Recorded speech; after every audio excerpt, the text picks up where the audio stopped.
allah lu maire bi ne doon tànn bu ko neex rek mu dugal ko ci bureau municipal tamit que bu ñu àndee nañu ànd li ñuy def ñu ñëpp ñu booloo di ko def bañ a seet kii bokk man moom parti kii la àndal non femme bu ñu di jigéen rek jigéen jàppale jigéen ñi parce que ñun ñooy defar dëkk bi ñooy defar réew mi ñoo fi nekk pour suñu doom ñun dañuy liggéey pour suñu doom góor ñi baal leen man góor ñi dañuy liggéey bu takk ñaareel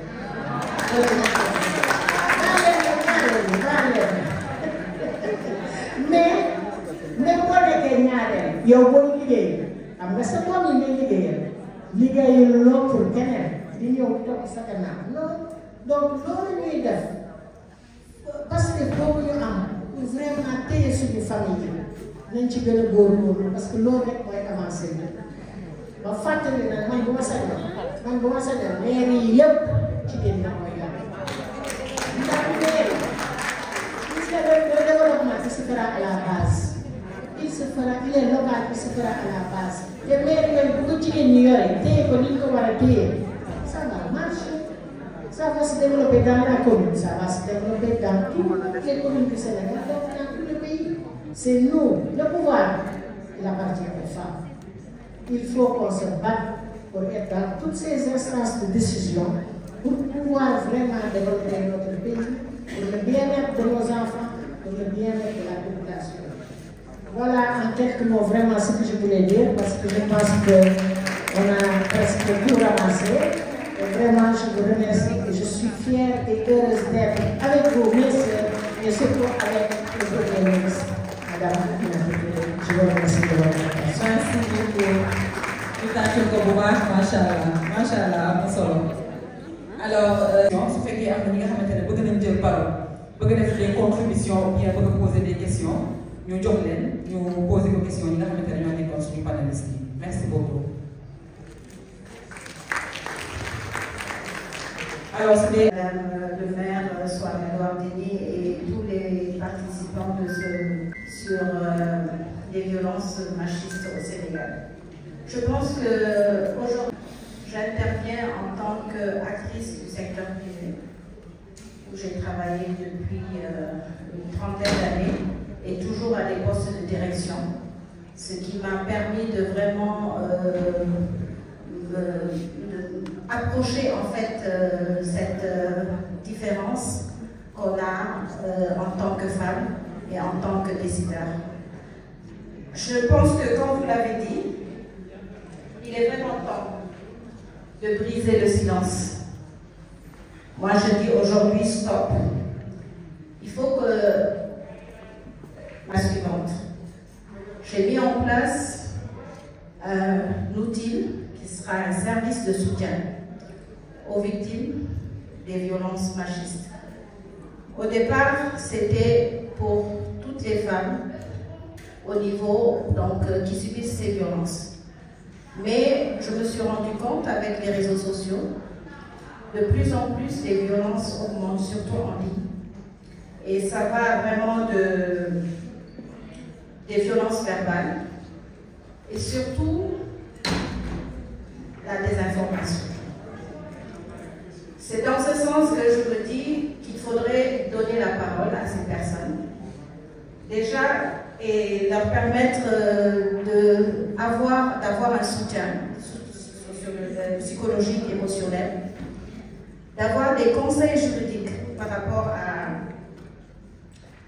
aux démarches judiciaires qu'ils devraient faire suite à ces violences, qu'ils aient aussi la possibilité de signaler, et c'est de façon immédiate et confidentielle par rapport aux violences subies. Et finir aussi par des campagnes de sensibilisation pour éduquer le public, comme on l'a dit tout à l'heure, en fonction des hommes, pour la masculinité positive, sur les dangers aussi et impact de la personne qui subit ces violences. Donc, si Wolof, madame le ministre di ko félicité ci exposé bi ak madame le maire plaisir lay def ñu gis leen parce que yéen vous êtes des femmes battante.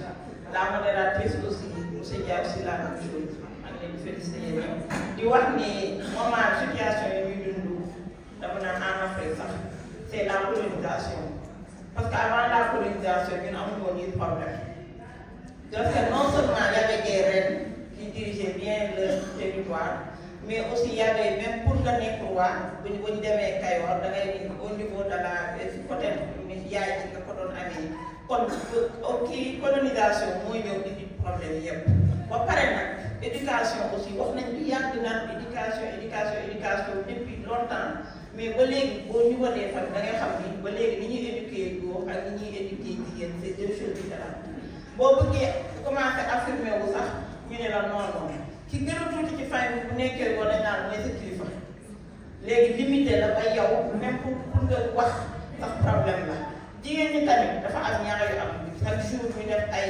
daste wax gauche wax droite dañu war a dem ci instant de décision yi dañu war a créer ay parti politique mais jigéen ñi duñ jàppale jigéen ñi parce que ANSD kii bu mujj bii rek la ni jigéen ñi góor ñi ñoo leen ëpp tuuti mais boo demee bureau de vote foo dem da ngay gis jigéen ñi ñay ñëw di vote ñoo ëpp kon bu jigéen bëggoon teg moroomu jigéenam day am mais malheureusement wax ji moo fi nekk mais application ça reste à désirer pour nag ñu am li ñu bëgg il faut ñu changer comportement pas ci ay paroles mais di def ci ay faits ñu changer suñu comportement pour am sinon lii d'ici 50 ans malheureusement ce sera toujours pareil. Merci beaucoup. Merci beaucoup Aminata, merci beaucoup. Première ministre. Waaw premier ministre. Waaw. Vraiment. Et c'est une fierté. Madame la mairesse de Dakar, Marie aussi. Vraiment, des rafetlu jotaay bi, moi je m'appelle Thioro Gaye. Je suis secrétaire générale du réseau des femmes élues des collectivités territoriales du Sénégal pour la bonne gouvernance. Tey nag ñu ñëw on est trois pour représenter l'organisation. Parce que quand on parle de violence, nous on travaille sur ces thématiques-là. Mais vraiment, on n'a pas été déçus. On a appris beaucoup de choses. Il y a de la qui rencontre sur les violences, etc. Mais les idées, vraiment, on a encore appris. Et les messieurs de la mer, moi, à la base. Effectivement, Madame la Première ministre, on a toujours assisté à des ateliers. On est toujours entre les quatre. Mais base, donc il faudrait qu'on sorte des salles, dem à la base, rencontrer les cibles. Parce que c'est la population. Mais toujours, nous avons dem. Mais base, au niveau de l'école. Moi, je suis enseignante. Mais c'est ça, c'est vérifie. De l'élémentaire à l'université maintenant, les filles sont devant. Mais c'est au niveau supérieur. Au niveau supérieur. Ensuite, nous devons effectivement, nous avons responsabilité. Donc, il faut que nous ayons confiance en nous-mêmes pour y être possible. Et même c'est allé même jusqu'au niveau de l'éducation nationale où on a donné des bonus pour les femmes pour occuper certains postes de responsabilité. Mais femmes, il est donc. Dañu leen jox bonus ne leen lii yéen lañ koy jox 10 points ci kanamu góor ñi pour ngeen jël yenn postes yi mais jigéen ñi lañuy bañ donc loolu aussi c'est des problèmes. Vraiment on vous remercie beaucoup. Merci beaucoup. Soyons et ayons confiance en nous-mêmes vraiment merci beaucoup. Waaw nee nañu ko suñu bopp. Jigéen ñi dañoo ñeme day jël poste de responsabilité. Salaamaaleykum maa ngi leen di seen tur ak seen sant ñu ngi Touré. di ci teg nag une grande dame de valeur man mooy sama ministre mooy sama député mooy sama lépp ñu koy wax madame la maire Soham Wardini parce que c'est une histoire quand même dans le Sénégal c'est la première fois ñu am poste mairesse de la ville de Dakar une femme donc dama bëgg ñu tàcc ko bu baax parce que loolu fii suñu nam la ñun ñëpp may seede rek ci li mu doon développé léegi du yàgg nag toujours si 3 ans rek bi mu ñëwee toog ville de Dakar daf ñu boole ñun famille ak Fodem ku nekk xam na ko banque bi c'est associé par la ville de Dakar madame la maire dara ñoo ko lu dul jigéen formé ma jigéen ñi ci entrepreneuriat formé ma jigéen ñi ci wàllu développement formé na jigéen ñi ci l'autonomisation des femmes loolu liggéey na ko ak ñun mu ànd ko ak rabel ñu li ñuy topp mu am suivi mais tey moom bu mooy jël maire dellu si waat parce que loolu léegi yi ayu Khalifa Ababacar Sall il faut que ça soit clair bi mu taxawee ni pour gëm boppam ne maire bi laa soxla te femmes yi kenn ëppale ci Sénégal kenn ëppale ci Sénégal ki ñu ko voté loolu mu toogaat mais voté ñu ko dañu war a gën di ñun en tant que femme am nañu suñu biir te loolu tant que ñu ci dañu bëgg duñ ko am nañu sori nañu unir nañu nekk benn pour que combat bi ñuy combat ñu ko gagné. Merci à tout le monde. Je veux dire qu'elles sont tenues comme de grandes dames parce que vous celles qui ont eu la chance et le privilège de les suivre. Vous avez tout notre respect. Et j'ai l'habitude de dire que ceux qui méritent le respect, ce sont ceux-là ou celles-là. Il y a c'est une respect pour le groupe Sénégal, pour le pays. Franchement, on ne cessera jamais de vous remercier. Maintenant que je suis une personne ressource pour ADS Community, je suis un médiateur familial et communautaire. Et en même temps, je suis le chef de service départemental de développement communautaire de Kaolack. Nelson Mandela dafa mënul wax lu am solo mu ni l'éducation est la seule arme que vous pouvez utiliser pour changer le monde. Mais Lala Katri, c'est une jeune fille pakistanaise à l'âge de 17 ans, mu am prix Nobel de la paix. Mu ni avec les armes on peut tuer les terroristes, mais avec l'éducation on tue le terrorisme. Bu fekkee ni machines yi góor ñi la mais je pense que si éducation bi rek la ñu mën a changer les mentalités. Dans la première mission nag bu baax les hommes doivent être des alliés aux femmes parce que képp ku am doom bu jigéen rek yow déjà sa doom positive de la psychologie positive et même de la masculinité positive. En tout cas avec les organisations yoo xam ñu ngi liggéey au niveau communautaire c'est extrêmement important. Activités yi def au niveau de la base on a réduit les violences de manière drastique. Et souvent il y a même certains hommes yoo xam ni à un moment donné ils se sont dit que est-ce que ñoom ils étaient même des monstres. C'est parce qu'en réalité il y a un problème d'éducation. Donc problème de adversité du góor ñi fii jigéen ñi fii. Je pense que c'est l'autre là qui disait qu'en fait Jacques Delors que même guerre ci xelu nit lay màcce mais nañu dem ci xelu nit kooku nga xam ne ci lay màccee xel daal guerre bi kii ñu judd fa changer xel moom pour instaurer ji fa jëmbal fa la paix. Donc pour moi c'est un problème d'éducation et qu'on ne saurait demander des citoyens de demain d'être des démocrates, des hommes yoo xam ne ñu respecteraient les droits des femmes, des hommes, une société où on va instaurer la cohésion sociale, la culture de la paix si l'école ou bien les familles n'intègrent pas ces valeurs-là. Donc pour moi c'est un problème d'éducation et il faut qu'il y ait un modèle d'éducation au niveau des familles mais également au niveau de l'école. Mais malheureusement quel est le type de Sénégalais dañu war a faire 10 ans 15 ans loolu aussi bu ñu amoon pose problème. Voilà li ma bëggoon a intervenir. Merci beaucoup M. Birahim pour la contribution très pertinente. Madame la Première ministre doit partir, elle a un autre engagement. Oui, il faut aussi respecter un engagement. Président ma soeur qui me représentera très valablement bien sûr. Defe naa ne ci cadre yi nga xam ne moo mujj ji ci lay insister cette fois-ci peut-être en français. Je crois que l'état des lieux a été fait. Parce que l'état des lieux, on le partage. Et il faut également dire que le phénomène des violences machistes n'est ni spécifique au Sénégal, ni à l'Afrique. C'est un phénomène universel. Ça, il faut aussi qu'on le comprenne. Parce qu'on a parfois tendance à entendre des discours sur les hommes africains, sur la violence en Afrique. Mais il y a plus de féminicides dans les pays développés qu'il y en a en Afrique. Donc c'est un phénomène universel. Il faut aussi qu'on s'entende là-dessus. Il faut changer, je crois que c'est le dernier interlocuteur qui l'a dit, la dynamique entre les hommes et les femmes partout dans le monde. J'ai beaucoup aimé la réflexion qui a été faite sur notre patrimoine, en fait, féministe. qui n'existe pas dans beaucoup de pays au fond.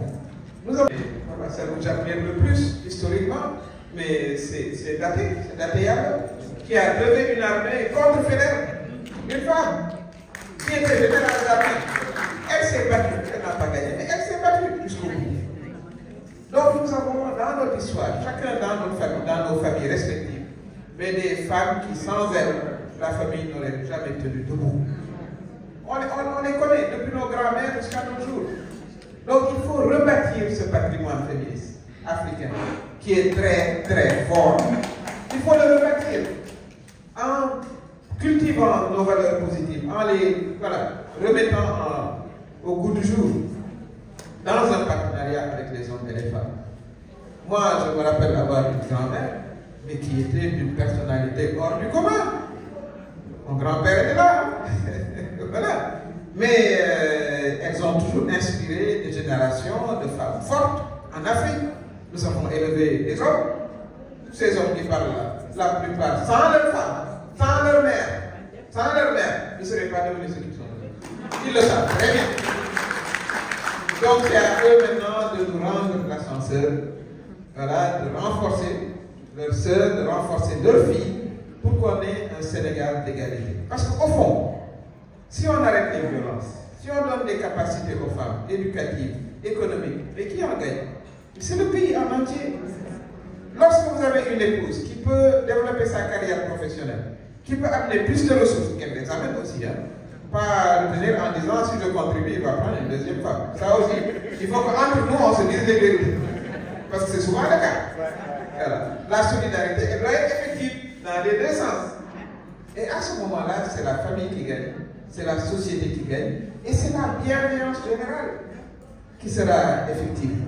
Donc je crois que vraiment, c'est une belle initiative qui est prise. C'est l'occasion de remercier vraiment la coopération catalane, le forum vraiment social, aussi bien au Sénégal qu'au niveau international, l'Institut sur les inégalités, parce qu'au fond, ce monde, ce dont il a besoin, c'est plus d'égalité et plus de bienveillance, mais surtout une bienveillance entre les hommes et les femmes.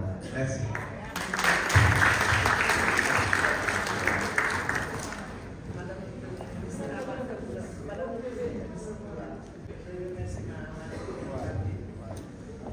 Voilà, je ne peux pas, Madame le Premier ministre, notre chère sœur Aminata Touré, ne prenne congé de nous, et que notre chère sœur soit Madame la mairesse. Ce sont des modèles, ce sont des sœurs sur qui nous pouvons compter, sur qui nous comptons aujourd'hui, mais sur qui nous pouvons compter demain aussi. Madame le Premier ministre, je pense que vous avez rehaussé vraiment ce forum-là. On peut dire aujourd'hui que nous avons eu un forum de très haut niveau avec Madame la mairesse, avec Madame le ministre qui vient vraiment ouvrir ces assises. Et vous avez de tout temps servi de modèle. Mais aujourd'hui, vous nous réconfortez encore dans l'idée que le leadership féminin existe, est réel et il a des jours heureux devant nous. Et ça nous redonne de l'espoir, comme vous venez de le dire. Parce que nous avons eu des batailles, comme disait l'autre. Nous avons fait combien de batailles, combien de guerres. Mais nous ne lâchons pas, parce qu'avec vous, nous savons pertinemment bien que l'espoir renaît, que nous allons gagner la guerre. La guerre, c'est en fait l'égalité entre les hommes et les femmes. C'est le féminisme positiviste que vous prônez, que l'Afrique a de tout temps eu à théoriser, vous, les femmes africaines intellectuelles, et qui est aujourd'hui notre avenir.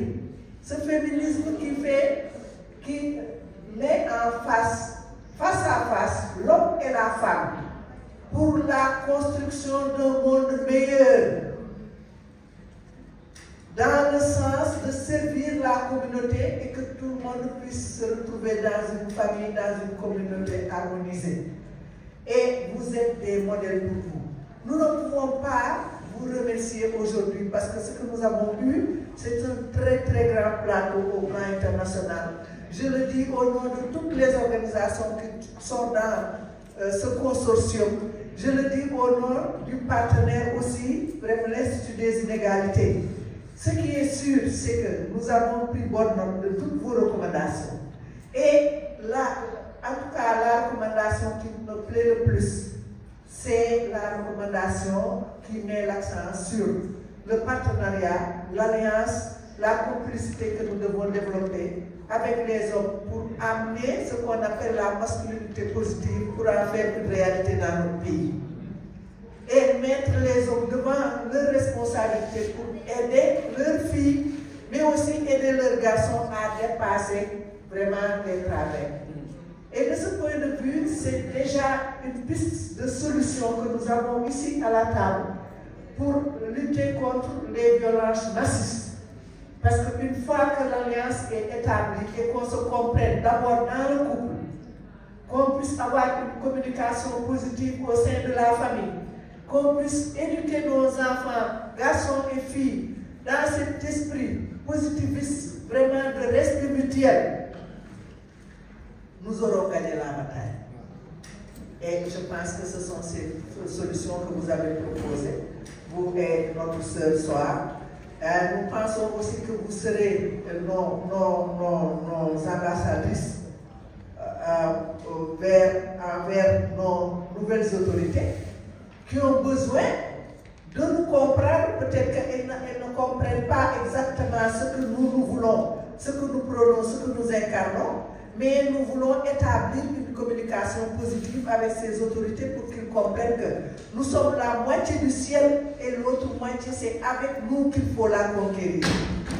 Et de ce point de vue, nous nous engageons à être les ambassadeurs de cette communauté féministe, hommes et femmes, pour que nous puissions régler les grands problèmes, résoudre les grands déséquilibres, autant au plan économique, vous l'avez dit, il y a le projet de loi sur l'autonomisation économique des femmes, que nous voulons être un projet de loi concentré, très positif, très expressif et qui nous implique davantage. Je pense que le VFLF a déjà fait une déclaration dans ce sens pour que les autorités convoquent toutes les femmes autour de ce projet de loi et qu'on le réalise ensemble pour que ça puisse nous servir. Il y a d'autres chantiers, l'égalité au moins au niveau des postes de responsabilité, les postes de nomination, et l'application effective de la loi sur la parité qui va véritablement régler le problème au Sénégal et que le Sénégal continue à être un leader en Afrique et pourquoi pas à travers le monde, parce que nous avons un modèle déjà accompli que nous pouvons vendre sur la table du monde et que les autres femmes puissent utiliser au Sénégal.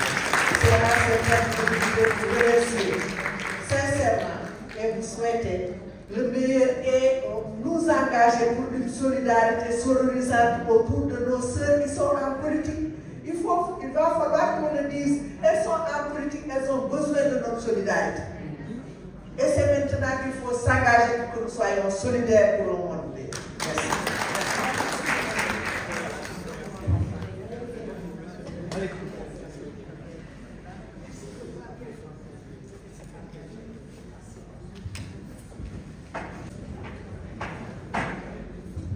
Alors, on va continuer les discussions.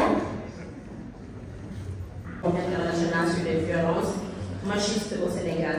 Donc, sur nos contributions, c'est juste parler du bel fait historique et que nous, en tant qu'Africains, nous avons une référence.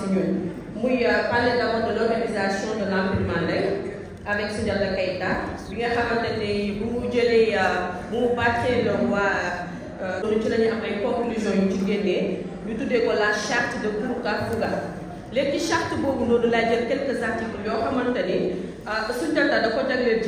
pour l'importance de la femme au niveau de l'organisation de la famille en Afrique. D'abord, à son sein, en l'article 9, l'éducation des enfants incombe à l'ensemble de la société. La puissance paternelle appartient par conséquence à tous. Déjà accueillis nous, pour donner comme matérialiser, pour les jigéen ñëpp dañoo bokkandoo xàccandoo dóorandoo kon tey kenn du wax puissance paternelle dañ ko jox jigéen ñi. Mu jëlaat à son sein l'article 14 mu ne n'offensez jamais les femmes parce que les femmes sont nos mères. Encore mu joxaat hommage wonawaat place jigéen, importance de la place de la femme au sein de l'organisation de la société africaine. Nous avons en son sein l'article 16, en plus de nos occupations quotidiennes, les femmes doivent être associées à tous nos gouvernements. Mais vraiment, nous disons que puisque nous avons déjà un temps qui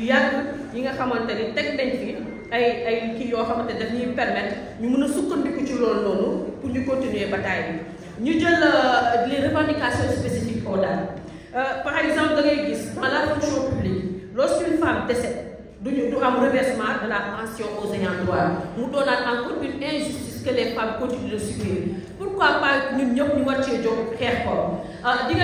sein des entreprises, au niveau des écoles, des établissements scolaires, lorsqu'une femme allait ou bien est en période de menstruation, que ce soit les femmes, que ce soit les filles, il y a un espace aménagé pour leur permettre d'être à l'aise au lieu à chaque fois de retourner à la maison.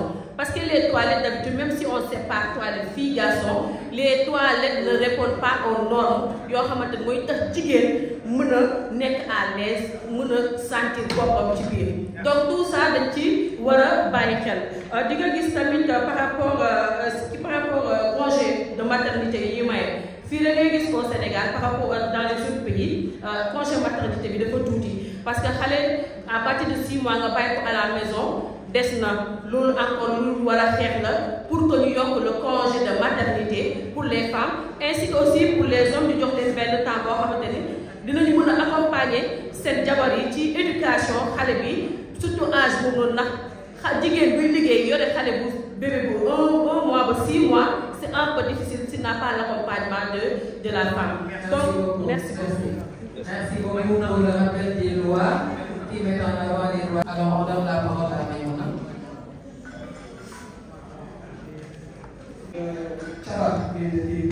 Merci Madame la mairesse.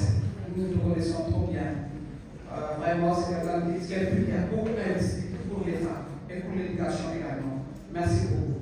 Je salue tout le monde. Je salue également la délégation du réseau des élus des collectivités territoriales pour la bonne gouvernance dont j'en fais partie. Alors, moi je vais faire focus sur deux choses. Moi, le premier point, je ferai focus sur l'indépendance de la femme. Pour moi, on étudie pour savoir. C'est important d'étudier, mais on travaille pour réussir.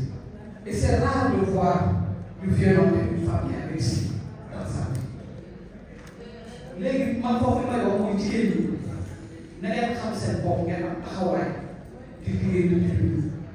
c'est important.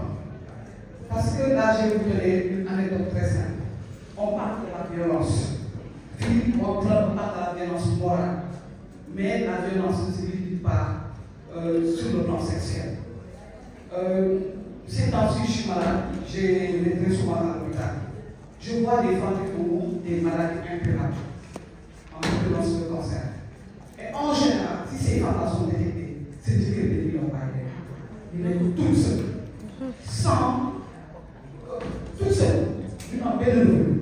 Ces femmes-là souffrent au fond d'elles-mêmes. Mais le moment où c'est important. Il faut chercher à être indépendant du travail. C'est important. Travaillons. Maintenant, nous cultiver l'ordre sur et l'ordre. Parce qu'il n'est pas dit que tant par le même que réussir. À défaut de ne pas réussir, tu vas en école, mais cherche à faire autre chose. Cherchons à être indépendant. Pour moi, c'est très important. Parce que pas mieux lâcher non. C'est parce qu'à mon niveau, je reviens sur le deuxième point. Le deuxième point, c'est la solidarité effective des femmes. Qui par les intérêts personnels. Il faut que l'on soit unis et honnêtes. Puisque nous borons, chaque côté de l'homme, n'est que peine, beaucoup de nous Merci beaucoup. damay rebondir un peu rek sama toogaan ci jeexite mooy solidarité des femmes. dañoo ne violence massive. tout à l'heure am ay jamono ñun jigéen parfois ñooy sonn suñu mën jigéen. ñun jigéen dañuy takkal wuju ñu taxaw ne xaaw bu dee sa yaay faat ñun jigéen ñoo koy wax. ñu assisté suñu benn moroom jigéen balaa ko leen di assisté moom on doit s'unir. parce que soo nee nee naa laa ne un pour tous tous pour un ñu jàppal ci benn góor ñu mën dara. benn su ma ñëwee ma ñëw si code de la famille mu di ma jàppale ci déclaration xale yi da ngay accouché que ce soit nga am jëkkër wala amoo jëkkër nga dem pour déclaration bi ñu ne papa yi moom doit déclarer. parfois rek xale yoo xamante ne dañuy am problème ak këyit pour mën a jàng école ci loo xamante ne yaay yi mën naa déclarer comme papa yi war naa mën a déclarer franchement foofu may ñaan madame la maire moo fi nekk doléance la bu ñu mën a yóbbuwaat ci mairie yi ci autorité yi ñu jàppale ci loolu parce que am na ci lu bëri boo xoolee kaw audience foraine yu bëri dafay ñëwaat ci cas yoo xam ne xale yoo xam ne amuñu ay kër duñu mën a jàpp merci. Merci beaucoup madame. ndax am na ñu nekk sur le terrain te xàddiwuñu lu ñu def si lu baax xeebuñu ko te ñu ngi góorgóorlu toujours. Je prends exemple sur la première mairesse de la ville de Dakar Soham Wardini ñu bokk benn commune Mermoz Sacré-Cœur. Je pense que def naa ak moom ensemble 3 mandats. 3e bi la dem ville de Dakar te li mu wax yëpp dem yóbbu leen ay formation lu ne def na ko jigéen mais jàppale nañu aussi suñu njaboot. gis nga feeraat bi moo mujjee waaye Soham li mu dugal ci feeraat kenn xamal nu mu doon. Je prends exemple sur moi ndax sama doom moo ko njëkk jox liggéey ma di ko ñaanal yàlla yàlla na ko yàlla jàppale li mu def si lu baax fekk kër doom di chômer ndax ñun jigéen je reviens sur nous li ñu bàkkee ndax dañ ne doom bu réussir ñu ne ndey jaa ko liggéey bu bonee ñu ne ndey jaa ko liggéey bu ñàkkee ñu ne liggéey dara la kon nag ku la jàppale sa doom muy liggéey mën a indi dara di la ko jàppalee wàcc na la xas. moo tax ñun jigéen ñi dañ bëgg war a góorgóorlu jàppante solidarité bi may mën a wax léegi ñëpp wax ko bii loolu mooy suñu défaut ndax da ngay gis jigéen day nekk góor ci benn commune ñu war a xeexal seen bopp pour am ko autonomie mais jigéen góor ñi dañuy utiliser di ñuy jaxase di ñu def ay noonu pour ñu bañ a jubboo ndax buñ jubbooyee liñ bëgg dañ koy am kon nag nañ góorgóorlu suñu bopp di gërëm Safiatou réseau Siggil Jigéen man de ñu bari sax dama ko yàgg doxal depuis 75 di bokk ci ay COSEF ay association yu bari mais demoon naa ba nga xam ne sama activité dafa wàññeeku woon mais je peux dire que ne réseau Siggil Jigéen dafa suqali ñun sunu ambition ci pour combattre l'intérêt de la femme et l'émancipation de la femme à travers le Safiatou, Madame Tilpin et d'autres qui sont là, même les jeunes qui sont là, Marcelo du jeune sax ndax yàgg na ak ñun. di gërëm sama doom yi nga xam ne ñoom lay àndal ku ne Mermoz Sacré-Cœur ma ne Aïssatou Sané Yacine Ba c'est la famille toujours de Madame Wardini. Elle sera fière de nous voir parmi moi elle ñi fi toog di xeex bi ah yaa ñu coaché sans compter bien màkk yi nga doon may jigéen ñi de dama koy wax ndax yóbbu nga ko nga femme màkk et tant d'autres léegi nag dañuy ñaane fii te duñ la gërëm duñ la sant yaa ngi ne si femme de développement au niveau de ton quartier Karak dafa créé association boo xam da nga mas di jàppale jigéen sa doole bopp avant ngay dem biir de Dakar. Nous sommes fiers de vous madame la maire yal na la yàlla may gudd fan ak yëpp boo taxawoo ñëpp di nuyu ñu fi nekk toutes les conseillères nag jël nuyoo bi di ko teg sama loxo doom may mën a jaay bu doon saaree koy commune bi las yëpp merci beaucoup. ñu si nag xale si cër bi. mooy wéyale projet bi ma nekk dans la région de Tamba di félicité bu baax waa Pôle social si organisation bi waaye aussi di remercier partenaire bi muy ACCD ak institut Ligali. bàyyi ko ñu dégloo tuuti. je pense que ne teewaayu jigéen ñi si biir instance de décision dafa am solo si naka la ñuy def ba xeex digital yi nga xam ne moom la jigéen ñi di jànkuwante ak xale yu ndaw bu fekkee ne nekk nañu fa lépp la nga xam ne dañ ko war a dogal pour que digital bi gàtt parce que am na ay violence yu ñëw naan violence institutionnelle ñan ñooy voté loi suñu député yi bu fekkee ne dañ bëgg a voté benn député ba nga xam ne day xeex digital te jigéen ñi neew assemblée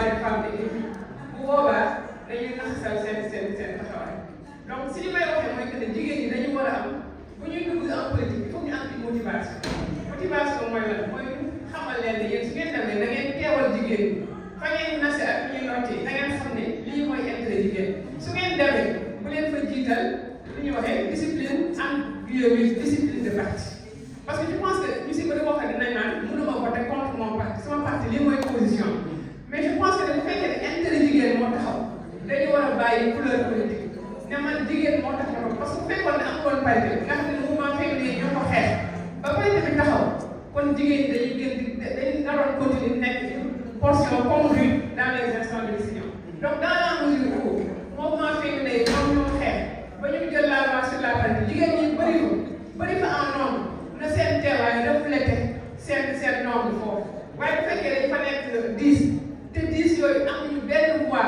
boo xam ne dina mën a taxawal dina mën a xeex intérêt jigéen dañuy wax ne kon parité bi amul njëriñ jaroon ñu gis solo donc li am solo mooy li nga xam ne moom lañu def ñu mën a defaraat parité bi mooy que ñu gën a sensibiliser les femmes élues sur les enjeux des droits des femmes et des filles ñu comprendre lan mooy soxlay jigéen ñi ak xale yi ñu mën fa taxawaay bi nga xam ne moom la ñuy xaar si ñoom donc man loolu moo laa bëggoon indi moom contribution yokk ko si li nga xam ne mooy ñaari panélistes yi wax muy madame le maire ak madame le premier ministre si seen teewaay si seen partage seen expérience bi ngeen baal. Merci beaucoup.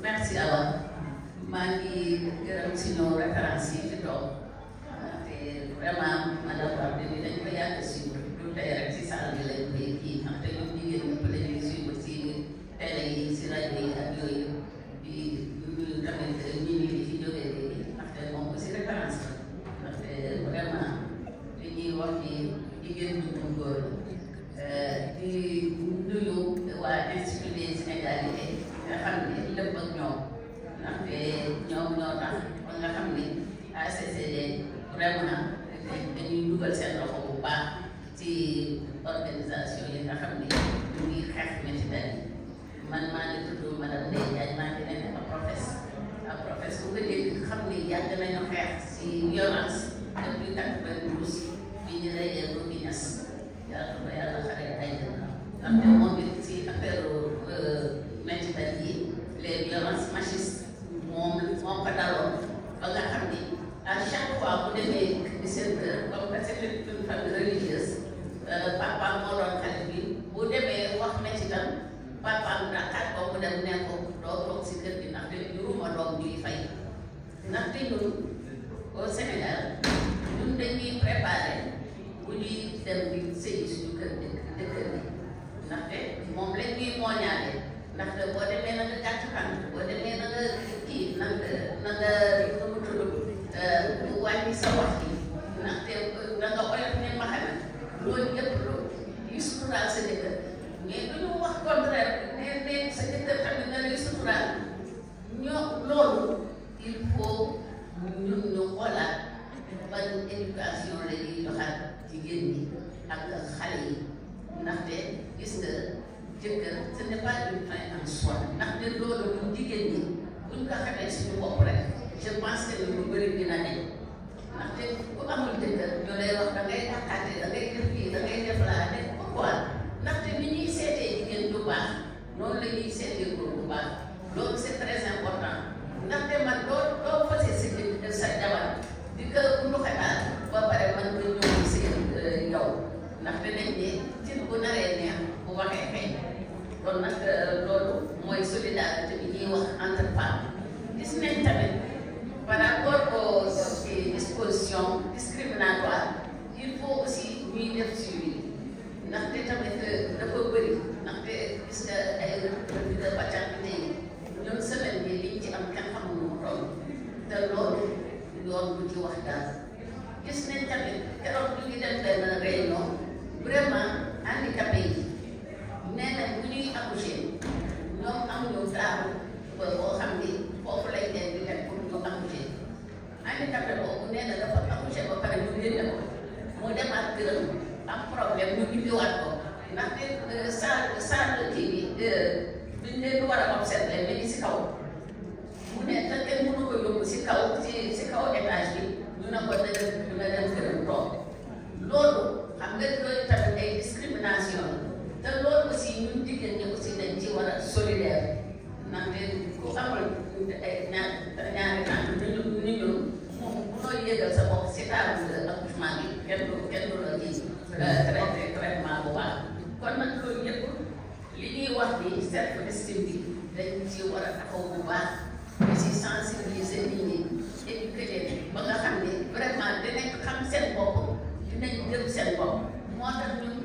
depuis très longtemps ñun à professe sensibilisation yi ñuy def ndaxte dañoo bëri stratégie yi ñuy def ba temps yi rek am na benn film sur les violences boo xam ne dafa am importance capitale moom lañ doon war di def en milieu rural et en milieu urbain ndaxte dañoo taxawal ay CEPAD comité de veille et d'alerte communautaire en milieu rural et en milieu urbain en même temps dañu am tamit ay champion ñu réseauté leen dañu am sax benn groupe WhatsApp nga xam ne toujours dañ ciy def benn thème di si discuter ndaxte bu ñuy wax violence machiste boo aussi auteurs yi tamit ñu leen di jege di waxtaan ak ñoom di échanger te ñoom pour nga xam ne dinañ mun a changer ndaxte sinon bu fekkee ne ñun suñu intervention dañ ko yemale ci jigéen ñi rek ñoom tamit dañuy ignorant lu ñu xam sax te biñ leen di yare di wax ni stéréotype bi kii la patriarcat pour moo jigéen ñi moo inférieur à l'homme loolu rek moom la ñu continuer kon nag ñun suñu bopp war nañu xoolaat suñu bopp ba pare ñu mel ni ay AGS ak seen allié ñuy def suivi vraiment c'est plaidoyer yi ñuy def maa ngi merci beaucoup merci beaucoup instant bi suñu temps bi jeex na ko yàgg mais dañoo bëgg a respecter rek ñi nga xamante ne dañu bindu c'est un vrai plaisir de l'avoir ici ce matin. Je pense que c'est un signal très fort qui a été lancé par les nouvelles autorités. Parce que si elle a pris le temps, malgré son emploi du temps, j'imagine très chargé, de venir, de passer vraiment ce moment avec nous, je pense que ça montre quand même l'engagement des nouvelles autorités à prendre à bras le corps donc, ce problème qui est ce fléau que constituent donc les violences basées sur le genre. Également un plaisir d'avoir eu tout à l'heure Madame le Premier ministre, Aminata Touré. Pourquoi? Parce que c'est quand même celle qui a su briser ce plafond de verre que constituait donc le poste de Premier ministre ici au Sénégal. C'est important de le souligner. La présence de Madame le maire Soham Wardini, qui également a su briser un autre plafond de verre que constituait le poste donc, de maire de Dakar, donc de la capitale sénégalaise. Donc vraiment, on a beaucoup de plaisir à les écouter ce matin. Donc je salue toute l'assistance, l'organisation, la modératrice.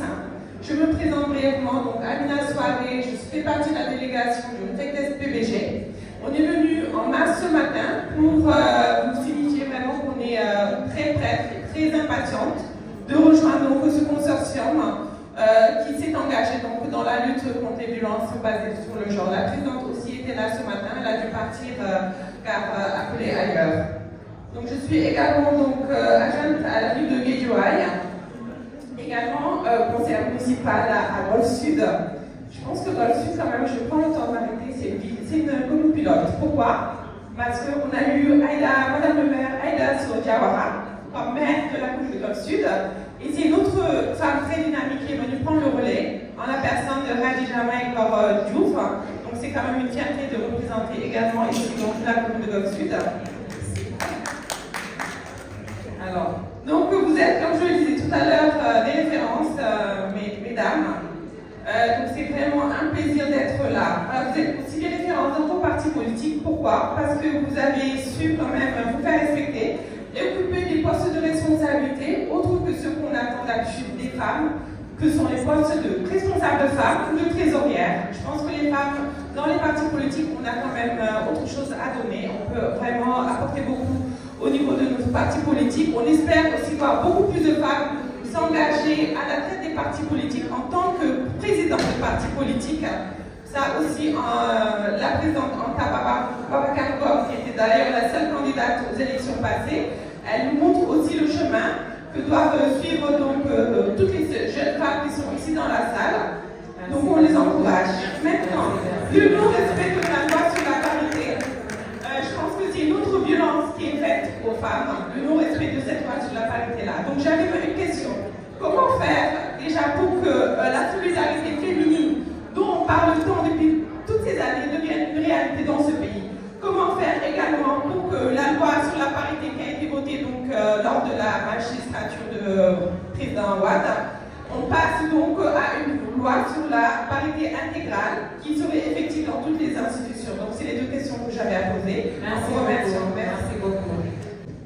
Et c'est très rare de voir ces gens d'autorité qui nous assistent nous-mêmes.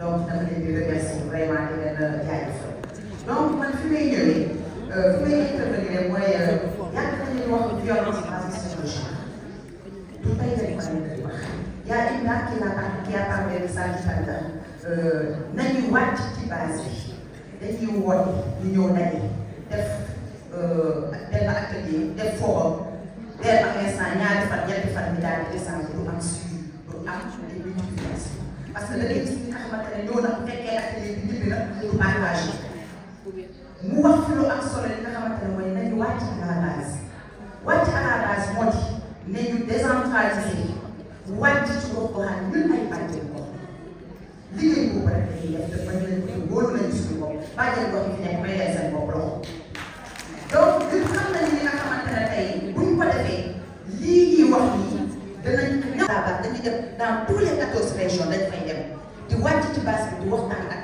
askan bi di waxtaan ak ñi nga xamante ne ñoom ñooy def ndax tey suñu nee man impliqué góor ñi ndax dëgg la ndax boo xoolee salle y a moins donc que les femmes góor ñooñu tey suñu wàccoon à la base dem ci gox goxaan di chef de quartier di chef de village bi nga xamante ne moom mooy autorité gox goxaan boobu woo góor ñi woo bàjjen gox bi ne ko dama bëgg nga sensibiliser ko góor ñi ñi ñëw mais si la personne n'est pas informée mënul xam ne nga xamante ne loolu lañ koy tere kon nañu impliqué góor ñi def ay sensibilisation def ay forum def ay atelier ci góor ñi ñëw di fekkee parce que tout ce qui se fait pour moi contre sans moi c'est contre moi. donc li ñuy wax yaa ngi wax ci góor ñi bu ñu demee si yow li nga xam ne nga xamante loolu lañ leen di def merci beaucoup.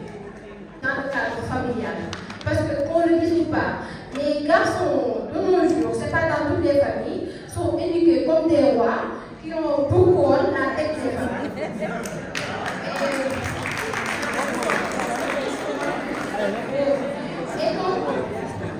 Et donc, ce sur quoi on va se concentrer, c'est comment démanteler ce trou qu'il y a sur la tête des femmes. Deuxièmement, c'est concernant le rôle de la femme. Quand on parle de violence machiste, on parle de violence conjugale. Donc, quand un homme te prend en mariage, forcément, il croit avoir des droits sur toi. Ce qu'on va spécifier, c'est le rôle de la femme dans le ménage, le rôle de la femme dans le foyer. C'est quelque chose qu'on doit clarifier. Troisièmement, c'est les médias. On le souligne, les médias sont le 4e pouvoir ici au Sénégal. Donc, si on doit faire passer un message à un journaliste, je parle bien d'un homme, il ne se concentre pas. Si c'est un bon journaliste, je veux dire, il donnera l'information. Mais si ce n'est pas un bon, il donnera l'information et donnera aussi son avis personnel concernant l'information. Et ça va nuire à ce que les autres vont entendre. Donc, je demande aussi de plus s'intégrer. C'est bien de s'intégrer dans la sphère politique, mais aussi de s'intégrer dans la sphère des médias. Merci beaucoup. Ça a été une excellente contribution. tey dañ doon installé suñu directeur général bu bees moo tax ñu yéex ñu ngi jégalu ñëpp ndax ñu yegg see jeu de chaise bi am rawatina solo marraine bi Sowane Wardini moom marraine bu APPS la ñu ngi salué bu baax a baax le panel de haute facture dañu fi dégg yëpp jàngat la ci ñun waaye dañu bëggoon wax rek ñuy gisee thème bi gis ne promouvoir l'égalité di leen wax ne ñu def ci domaine boo xam ne ba ci lu vers les années 1980 je vais dire la première promotion des femmes dont ma grande sœur fait partie. Booba temps police amuloon benn tenue benn jigéen bi sol tenue au Sénégal. La police a ouvert l'ère des femmes en tenue et c'était pas facile. Il fallait briser la glace comme on dit. Ni madame Aminata Touré def ak madame Boye bi njëkkoon a nekk première ministre Mamadou Boye ñu tam ci sama domaine on a brisé la glace. Et puis dañu jàkkaarloo ak la société jàkkaarloo ak la communauté sénégalaise qui n'avait jamais vu des femmes en tenue en ce pays, qui n'avait jamais vu des femmes sur les champs de tir, qui n'avait jamais vu des femmes faire du métier de l'ordre. Et loolu tamit daf ci amaale tuuti masochisme institutionnel ndax góor ñoo doon bind leen normes dañoo dañu recruter ay góor kese ñun bi ñu ñëwee dañu tegal ay normes yu góor dañ lay wax ne jigéen day am 1m70 ba yàgg ñu ne 1m65 léegi dem nañ ba xam ne bi ñu waxee loolu ci Sénégal bu bari ñu ko doon loolu yëpp c'est pour que ñu fa yegg bi ñu fa yeggee loolu dugg ko nag tuuti bi ñu ko ubbee ngi appeler à plus de sororité, ñu ngi appeler aussi à plus de discrimination positive. Merci beaucoup. Merci beaucoup, mes hommes. Je vais faire une petite dérogation.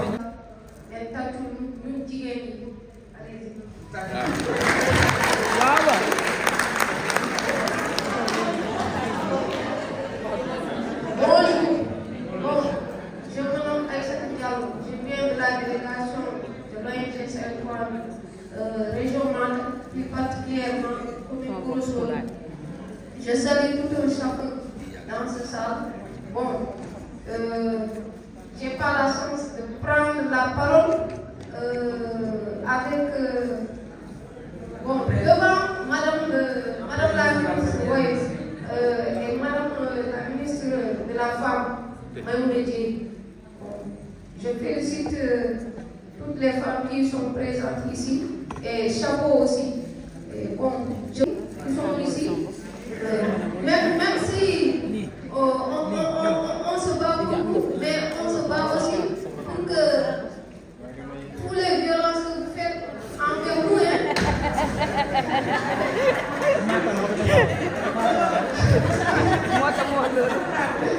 bon, tout a été dit ici, tout a été dit très clair.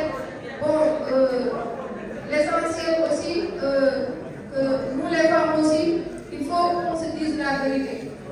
Bon, avant tout d'abord, il faut qu'on se respecte, nous aussi, avant que les hommes nous respectent. Que ça soit clair. Il faut qu'on se respecte, nous, femmes, avant que les hommes nous respectent.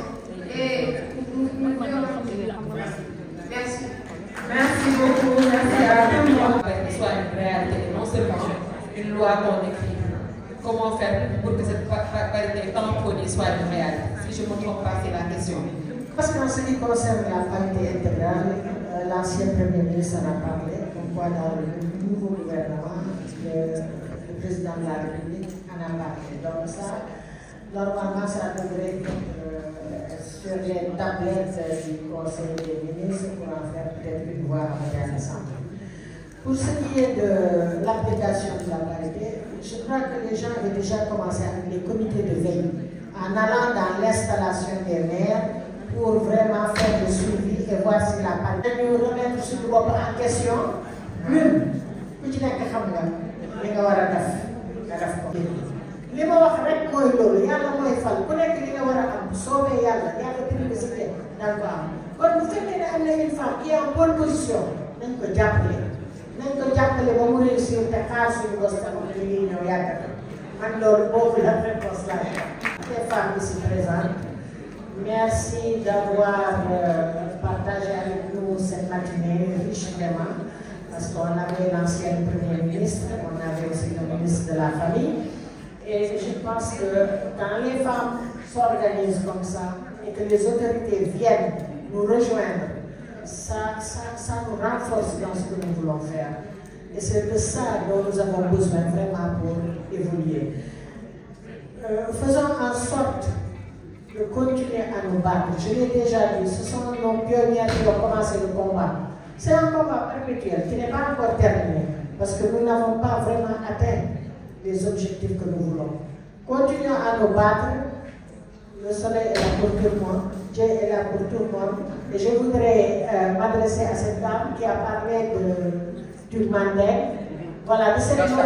Faites-nous parvenir ça, cette loi-là, la charte du Mandela, où on parle des femmes, de la famille. C'est intéressant parce que nous pouvons avoir cela comme base de réflexion pour les prochaines propositions que nous aurons à faire. Merci de votre attention et au plaisir de vous retrouver. Merci beaucoup. Je demande à ce que vous applaudissez très fort. On a bien une présentation pour le temps qu'elle a pour nos passages d'expérience. Merci pour tout ce que vous avez fait quand vous étiez maire. On a eu écho de ça et aujourd'hui ça s'est confirmé à travers les témoignages du Forum international sur les violences machistes. Nous avons eu un panel très enrichissant avec la présence donc, de la ministre donc, de la famille plutôt et des solidarités. On est tellement habitué à des ministres de la femme que maintenant quand je dis ministre, j'hésite entre femme et famille. Donc on est très content vraiment remerciement de sa présence. Ça montre encore une fois qu'on peut avoir l'espoir que toutes nos revendications seront prises en compte donc, dans le déroulement donc, des activités. Merci beaucoup au Forum social de nous avoir permis d'avoir donc, cette plateforme pour parler donc, des sujets qui intéressent les femmes. Merci beaucoup aussi de m'avoir impliqué, Job, de faire de moi aujourd'hui MC et modératrice en même temps. Merci beaucoup pour tout. Sans plus tarder, puisque la pause n'est pas encore posée, on aimerait donc continuer la présentation. Et cette fois-ci, on va donner donc la parole à Job, qui va faire la présentation du projet sur les violences machistes, avant donc que le traiteur n'arrive.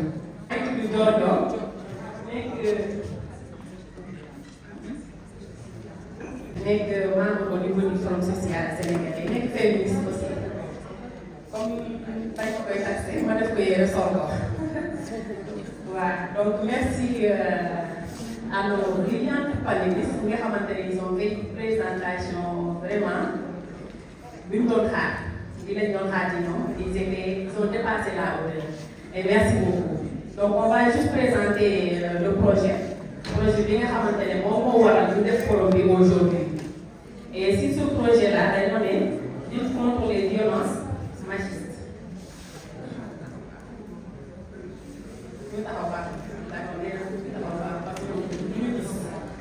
Au Sénégal, comme nous l'avons dit, machistes, c'est les violences que les hommes exercent sur les femmes. Madame, on va dire que nous avons le góor ñi di def ci jigéen ñi parce que dañoo jàpp ne jigéen lépp lu ko nekk góor moo ko teg bu ne nag projet bi ci loolu lañ ko tënkee. li nga xamante ne góor ñi ñoom ñoo koy def jigéen ñi l'objectif du projet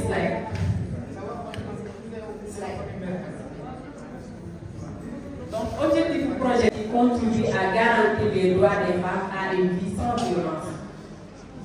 Donc ñu ne réseau ñu mettre en place benn promouvoir benn réseau c'est-à-dire ñi nga xamante ne dañuy yëngu ci wàllu àq ak yelleefu jigéen ñi comme ku nekk yaa ngi ci yëngu bu ñu boolee suñuy doole day gën a dëgëral xeex bi ñu ne nag dañuy promouvoir li ñuy naan mbooloo moom mooy doole ñu indi suñuy force kii ci lii la nekk kii ci lee la nekk kii ci lee la nekk nee na buñ ko boolee ñun ñëpp ñuy xeex yaakaar na ne di li ñuy xeex dinañ ko mën a saafara donc loolu moom mooy l'objectif général du projet. ñu ñëw si les objectifs spécifiques ñu rappeler aussi que le projet bi yemul Dakar day agir sur 8 régions.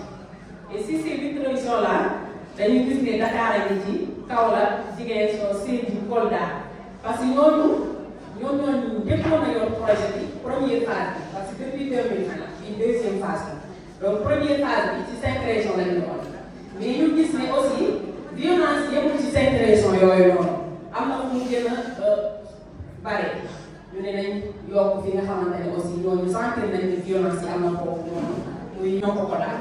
Pour les lutter contre les violences.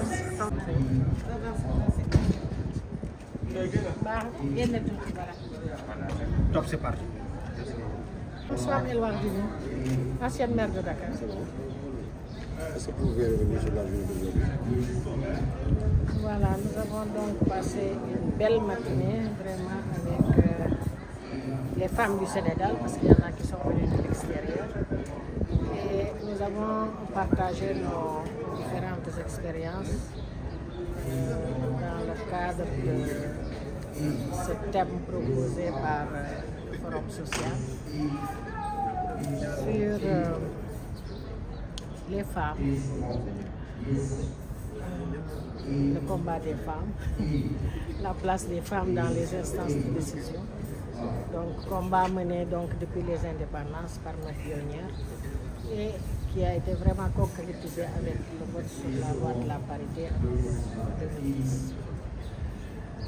Cet atelier de ce matin donc a été présidé par le ministre de la Famille en présence de l'ancien Premier ministre et des organisateurs, particulièrement avec Madame Anna qui représente l'Institut des inégalités au Sénégal. Tout à l'heure, vous parlez de la parité. On constate qu'au Sénégal, la loi sur la parité, ou bien les femmes réclament la parité absolue. si on regarde ce qui se dessine, est-ce qu'on peut considérer le Sénégal comme un bon élève de la parité, même au-delà de la représentativité politique? On peut dire oui, parce que si on regarde sur l'ensemble de l'Afrique, on est 4e, hein, et au niveau mondial, 17e, pour ce que nous avons réussi à faire avec la parité. Vous le savez tous que dans les listes électives et semi-électives, la parité est respectée, sinon la liste est rejetée. Mais le problème que nous avons, nous, au niveau du Sénégal, c'est que cette parité-là, assez souvent, elle n'est pas respectée dans les bureaux. Ce qui fait qu'un comité de suivi a été installé pour qu'à chaque fois qu'un maire est installé, les membres de ce comité viennent assister à l'installation du maire pour voir vraiment si la parité est respectée dans les bureaux. On a eu quelques petits problèmes lors des dernières locales, mais ça se règle un petit peu parce que vous l'avez vu, au niveau de la ville de Dakar par exemple, le bureau a été changé pour faire observer la parité. Mais ce qui reste encore à faire et qui est important, c'est la parité au niveau des commissions. Parce que vous allez dans les commissions, la parité n'est pas respectée là-bas, on donne les commissions à qui on veut. Donc là, il y a encore un travail à faire et je pense que nous réussirons ce combat-là pour que cette parité intégrale soit observée. L'une des intervenantes, l'ancien PM, nous a fait savoir que c'était un projet qui serait peut-être bientôt sur la table du Conseil des ministres et peut-être qu'après cela, la loi sera votée à l'Assemblée. Alors, beaucoup de femmes réclament aussi la solidarité ou bien la cohésion entre femmes. Voilà, vous remettez une autre question à l'ordre du jour. Les intervenants en ont parlé et c'est la triste réalité. Les femmes ne sont pas solidaires tout le temps. Je pense que si elles étaient solidaires, toutes les femmes gagneraient lors de ces élections. J'ai l'habitude de dire que les communes doivent être gérées par des femmes. Mon souhait serait que toutes les communes soient dirigées par des femmes. Mais à chaque fois, il y a des barrages, si je peux dire. Elles vous diront, je dois respecter la discipline de parti, je ne peux pas faire autrement. Si on me dit de voter pour telle personne, c'est ce que je vais faire. Donc c'est ça que nous devons dépasser. Dépasser cela, c'est vraiment être solidaire d'une femme. Quand une femme est propulsée au devant de la scène, il faut l'accompagner, l'aider et savoir que chacune de nous aura ce qu'elle doit avoir parce que c'est Dieu seul qui donne le pouvoir. Alors si on a compris ça, je pense que nous devons être solidaires de toutes les femmes qui sont à la recherche d'un poste. Tant plus qu'une femme, pour qu'elle puisse régler les problèmes des femmes, elle doit être toujours dans les instances de décision. Les hommes ne peuvent pas décider à la place des femmes. Ce sont les femmes qui vivent tous ces problèmes qui peuvent être là pour défendre les autres. Ok, voilà.